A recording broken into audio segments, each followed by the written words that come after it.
Assalamualaikum warahmatullahi wabarakatuh. Perkenalkan, nama saya Khoiria Sanas dengan NIM 210510030 dari Prodi Manajemen. Di video kali ini saya akan mempresentasikan hasil dari studi kasus saya yang berjudul Pensiunan Buruh Perkebunan Kelapa Sawit Jadi Penjual Tahu Keliling. Video ini untuk memenuhi tugas ke-14 dari mata kuliah pengantar ilmu ekonomi. Keadaan pelaku ekonomi. Bapak Usman Lee atau yang sering dipanggil Wak Usman adalah seorang pensiunan buruh perkebunan kelapa sawit yang sekarang ini menjadi penjual tahu keliling. Beliau lahir pada tahun 1961 di Kuala Begumit, Kabupaten Langkat. Setelah pensiun, beliau mengalami kesulitan ekonomi pada keluarganya, terutama untuk memenuhi kebutuhan rumah tangganya dan untuk membiayai anak-anaknya sekolah. Sejak saat itulah beliau mulai mencari pekerjaan agar segala kebutuhan dan masalah ekonominya teratasi. Pada akhirnya, beliau memilih menjadi penjual tahu keliling di umurnya yang ke-60 tahun. Pagi-pagi sekali beliau sudah bersiap-siap untuk memulai aktivitasnya. Beliau mulai menyiapkan kendaraan yang akan dipakainya untuk berjualan keliling. Saya lihat kendaraan yang dipakai adalah motor yang sudah tidak layak pakai. Sepeda motor itu sudah dimodifikasi dengan di bagian belakangnya diberi jajakan untuk tempat ember dan box yang nantinya akan dipakai untuk tempat tahunya. Setelah segala persiapan selesai, Pak Usman segera menuju ke tempat produksi tahu untuk mengambil tahu yang akan dijualnya. Jarak rumah beliau dengan tempat produksi lumayan cukup jauh, sekitar 15 km. Jadi bisa dibayangkan bagaimana jika setiap hari beliau harus ke tempat produksi tahu, dilanjutkan lagi dengan berkeliling jualan tahu. Untuk tahunya sendiri, beliau mengambil dari produsen seharga Rp300 per bijinya dan dijual kembali oleh beliau dengan harga Rp450 per bijinya. Jadi beliau akan mendapat keuntungan hanya Rp150 per biji tahu. Biasanya dalam satu hari beliau akan membawa sekitar 800 tahu untuk beliau jual. Beliau berkeliling menjual tahunya ke desa-desa atau dusun-dusun, terutama yang ada di daerah Stabat dan Kecamatan Secanggang. Jika tahunya terjual habis, Wak Usman bisa mendapatkan keuntungan sekitar Rp100.000. Jika pasarnya sedang sepi, terkadang ia hanya mendapatkan keuntungan sebesar Rp65-80.000. Jadi uang tersebut hanya pas-pasan untuk makan dan terkadang bahkan kurang. Modal per hari. Berikut adalah modal yang dibutuhkan Wak Usman untuk berjualan tahu per harinya. Untuk tahu, 800 biji dikali Rp300, Rp240.000, bensinnya Rp10.000 per hari, dan makan atau minum di jalan Rp10.000. Jadi total modal per hari Wak Usman yang dikeluarkan Wak Usman adalah Rp260.000. Penghasilan. Berikut penghasilan kotor per hari Wak Usman jika tahunya terjual habis. 800 biji tahu dikali Rp450, jadi penghasilan kotornya adalah Rp360.000. Maka beliau akan mendapatkan keuntungan sebesar Rp100.000. Jika pasarnya sedang sepi sehingga tahu tidak terjual habis, biasanya Wak Usman hanya mendapat keuntungan sebesar Rp65-80.000. Pengeluaran rumah tangga. Berikut adalah pengeluaran rumah tangga Wak Usman dalam satu hari. Untuk biaya makan Rp25.000, tabungan biaya sekolah anak Rp10.000, uang listrik dan air Rp20.000, uang jajan anak Rp5.000, dan yang terakhir untuk sedekah dan biaya tak terduga Rp30.000. Jadi total pengeluaran rumah tangga dalam satu hari Wak Usman adalah sebesar Rp90.000. Sehingga jika jualannya tidak habis terjual, Wak Usman akan mengalami kesulitan dalam memenuhi kebutuhan keluarganya. Diagnosis, permasalahan, dan analisis sebab permasalahan terjadi. Permasalahan pertama yang dihadapi yaitu usaha tidak berkembang dan penghasilan yang pas-pasan. Sampai saat ini, usaha Wak Usman berjualan tahu keliling tidak mengalami perkembangan dan juga terkadang malah hanya mendapat penghasilan yang pas-pasan. Hal ini disebabkan karena pertama, keterbatasan modal. Pastinya untuk mengembangkan usahanya, Wak Usman butuh modal, namun karena keterbatasan modal, usahanya tidak bisa berkembang. Yang kedua adalah faktor pendidikan. Kurangnya ilmu dan pengetahuan Wak Usman tentang mengembangkan usaha, sehingga beliau tidak tahu harus melakukan apa agar usahanya tersebut bisa berkembang. Permasalahan yang kedua yaitu produk tidak terjual habis. Hal ini disebabkan karena tidak adanya promosi yang dilakukan dan jangkauan pasar yang tidak luas. Saat ini beliau hanya mengandalkan dengan berjualan keliling saja. Padahal Wak Usman bisa memanfaatkan perkembangan teknologi yang sudah ada saat ini untuk media promosi, misalnya dengan mempromosikan lewat media sosial seperti Facebook atau WhatsApp.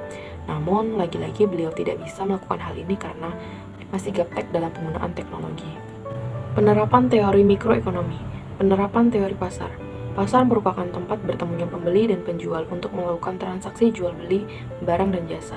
Jika melihat pada objek observasi saya itu Wak Usman sebagai penjual tahu keliling, pasar beliau masuk ke dalam bentuk pasar persaingan sempurna karena terdapat jumlah pembeli dan penjual banyak, sehingga masing-masing pembeli dan penjual tidak mampu mempengaruhi harga dan keadaan pasar. Hal ini karena setiap pedagang tahu punya ciri khas masing-masing dalam produknya, sehingga pembeli itu bebas memilih akan membeli tahu di mana. Yang kedua, perilaku produsen dan konsumen. Saat berjualan pun terkadang ada saja pembeli yang protes dengan mengkritik dagangannya dari mulai, "Kok tahunya semakin kecil ya? Kok sedikit tahunya padahal beli 10.000?" dan lain sebagainya. Padahal jika tahunya semakin kecil atau jumlah tahu yang diberikan sedikit, itu biasanya karena produsen tahu menyesuaikan dengan harga kacang kedelai saat itu. Dan yang harus diketahui, kalaupun ampas tahu sisa produksi tidak dapat dijual kembali, maka mungkin saja tempat produksi tersebut tuh sudah bangkrut dan tidak akan memproduksi tahu lagi. Karena pada nyatanya produsen tahu hanya mendapat sedikit keuntungan, bahkan terkadang mereka harus rela tidak mendapatkan keuntungan sama sekali. Begitulah kata Wak Usman. Penerapan teori ekonomi makro. Yang pertama yaitu inflasi dan pengangguran. Inflasi dan pengangguran adalah masalah pelik yang selalu dihadapi oleh negara Indonesia terkait belum berkualitasnya pertumbuhan ekonomi.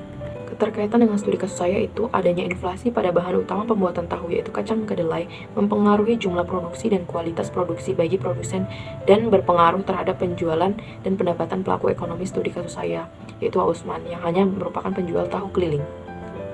Selain itu, inflasi yang tidak terkendali terkadang akan memaksa produsen untuk tidak melakukan kegiatan produksi, yang pastinya akan membuat para karyawan tidak bisa bekerja secara maksimal, dan para penjual keliling tidak lagi bisa dapat berjualan tahu sebagaimana mestinya, yang nantinya pastinya akan berdampak pada peningkatan jumlah pengangguran.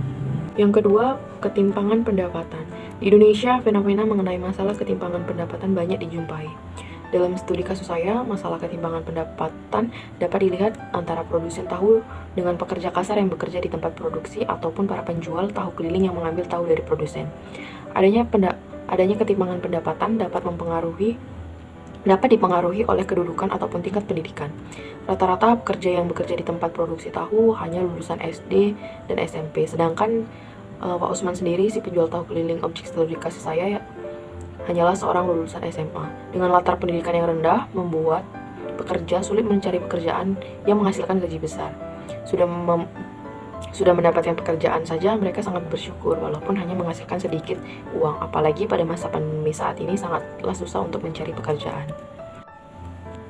Kemiskinan dan penanggulangannya. Indonesia tidak akan ada habisnya jika membahas tentang kemiskinan.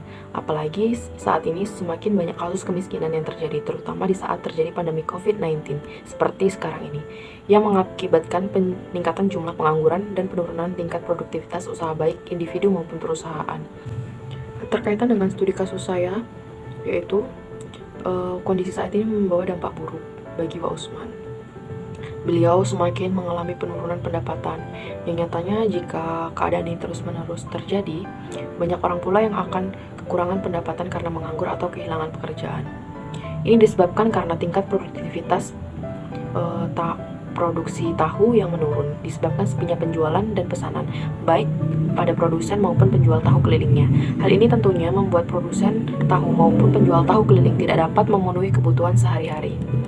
Usaha pemerintah dalam penanggulangan kemiskinan yang semakin parah pada saat pandemi COVID-19 ini adalah untuk kebijakan makro, pemerintah menjaga stabilitas makroekonomi, stabilitas harga, penciptaan lapangan kerja produktif, menjaga iklim investasi, regulasi perdagangan, meningkatkan produktivitas sektor pertanian dan pengembangan infrastruktur di wilayah tertinggal. Untuk kebijakan mikro, dengan program-program pemberian bantuan sosial seperti kartu sembako atau BNPT, bantuan sosial tunai atau BST, dan pemberian bantuan beras bulog. Selain itu, juga dengan peningkatan akses permodalan, peningkatan akses produksi atau lahan, pengembangan keterampilan, dan layanan usaha, serta pengembangan kewirausahaan, kemitraan, dan keperantaraan. Upaya ini dilakukan pemerintah untuk menurunkan angka kemiskinan dan untuk memulihkan ekonomi nasional. Yang keempat, kebijakan fiskal dan moneter. Kebijakan fiskal, untuk keterkaitan kebijakan fiskal dengan objek studi kasus saya sendiri masih belum bisa diterapkan karena beliau hanya penjual tahu keliling. Tetapi di sini yang mengikuti kebijakan ini adalah si produsen tahu tempat beliau mengambil tahu untuk dijual. Produsen tahu ini setiap tahunnya rutin membayar pajak dan sesuai ketentuan pemerintah nantinya uang pajak tersebut akan masuk ke kas negara untuk pembangunan negara. Untuk kebijakan moneter sama seperti kebijakan fiskal, belum ada keterkaitan dengan objek studi kasus saya karena beliau masih termasuk kepada pedagang yang kecil. Tetapi di sini lagi-lagi yang mengikuti kebijakan ini adalah si produsen tahu tempat beliau mengambil tahu untuk dijual. Produsen tahu bisa membuka lapangan pekerjaan sehingga akan mengurangi tingkat pengangguran yang ada. Solusi permasalahan dan gagasan inovasi. Yang pertama adalah membuat inovasi produk olahan tahu yang tidak habis terjual. Pak Usman bisa saja mengolah tahu yang tidak terlaku terjual tersebut agar laku dijual kembali dengan menjadikan tahu tersebut menjadi olahan tahu yang lain, seperti misalnya membuat keripik tahu, kerupuk tahu, atau produk olahan tahu lainnya, yang nantinya produk olahan tersebut bisa dijual dengan menitipkan ke kedai-kedai untuk dijual. Yang kedua, untuk sistem pemasaran, Pak Usman bisa menggunakan teknologi untuk membantu proses promosi. Untuk masalah ini, beliau bisa mulai menerapkan pemasaran digital dengan cara mempromosikan barang dagangnya melalui media sosial seperti Facebook atau WhatsApp. Karena sekarang ini teknologi semakin berkembang, jadi hampir setiap orang bisa mengakses internet. Apalagi saat ini, di kalangan ibu-ibu sangat banyak yang menggunakan media sosial, sehingga peluang ini bisa dimanfaatkan beliau untuk mempromosikan barang dagangannya agar pasarnya juga semakin luas. Yang ketiga, membuat kelompok dagang. Dengan adanya kelompok perkumpulan para pedagang ini, para pelaku ekonomi diharapkan bisa saling membantu satu sama lain. Yang keempat adalah Sekolah Ekonomi Makro atau SEK. Nantinya diharapkan pemerintah bisa bekerja sama dengan pihak kampus dan para mahasiswanya untuk membuat sekolah ini. Nantinya jika terwujud, program ini diperuntukkan untuk para pelaku ekonomi terutama pelaku ekonomi kecil agar bisa mendapatkan ilmu pengetahuan tentang pasar dan tentang hal-hal mengenai perekonomian yang ada di Indonesia. Agar nantinya mereka bisa membuat atau mengembangkan usahanya dengan ilmu yang telah diajarkan di sekolah ekonomi kecil ini. Yang terakhir, tanggapan pelaku ekonomi terhadap solusi dan gagasan inovasi yang telah saya berikan. Pak Usman sendiri sangat mengapresiasi dan menanggapi dengan positif mengenai solusi dan gagasan inovasi yang telah saya berikan. Beliau juga nantinya akan mencoba cara-cara atau solusi-solusi yang telah saya berikan agar usahanya lebih maju lagi ke depannya. Kemudian untuk masalah sekolah ekonomi kecil atau SEK ini, beliau juga berharap agar sekolah itu terwujud, agar nantinya sekolah itu atau program tersebut bisa membantu para pedagang kecil seperti beliau untuk lebih mengetahui tentang pasar dan perekonomian. Baiklah, mungkin itu saja yang bisa saya presentasikan. Jika ada kesalahan kata atau bahasa, saya mohon maaf. Wassalamualaikum warahmatullahi wabarakatuh.